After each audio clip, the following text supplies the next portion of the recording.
Bonjour à tous, au programme de cette nouvelle revue de presse, l'épargne des Français dort sur des comptes courants, le marché des forêts est en bonne forme et les prix des logements anciens continuent d'augmenter au premier trimestre 2017.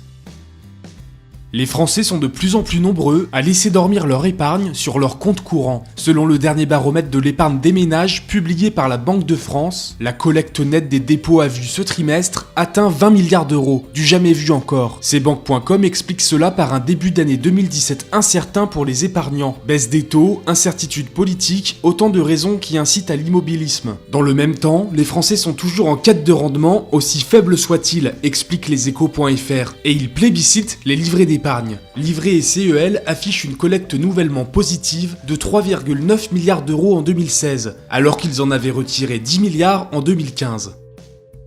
Le marché des forêts se porte bien. En 2016, le prix de l'hectare de massif forestier est passé à 4100 €, soit une hausse de 2,1% sur un an, nous apprend le particulier.fr. Le prix des forêts varie beaucoup selon la surface de la parcelle et de sa localisation. Celle du Nord-Bassin parisien coûte 55% plus cher que la moyenne nationale. Et à l'inverse, dans le sud-ouest et le massif central, les prix sont inférieurs à 2700 € l'hectare. Les parcelles de moins de 10 hectares sont également très prisées. Depuis 2007, le nombre de ventes des petites forêt a augmenté de près de 10%. En achetant une forêt, l'investisseur ne fait pas que s'offrir un lieu à part, explique boursier.com. Le cadre fiscal tout d'abord est très attractif, avec des allègements d'impôts conséquents. Pour l'ISF par exemple, l'investissement est défiscalisé aux 3/4. Le rendement financier de la forêt, lié à la croissance des arbres, est aussi potentiellement très important. Sur du chêne, il peut être de 1,5 à 3% par an. Et avec des pins Douglas, il est possible de monter à plus de 8%.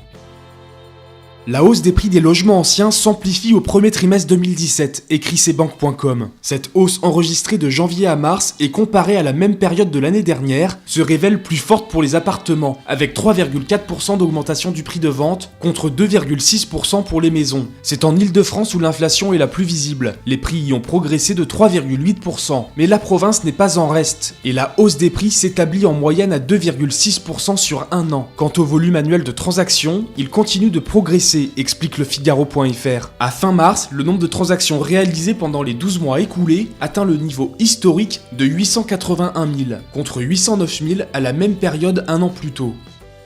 C'est tout pour cette nouvelle revue de presse, on se retrouve très vite pour un nouveau point sur l'actualité des finances.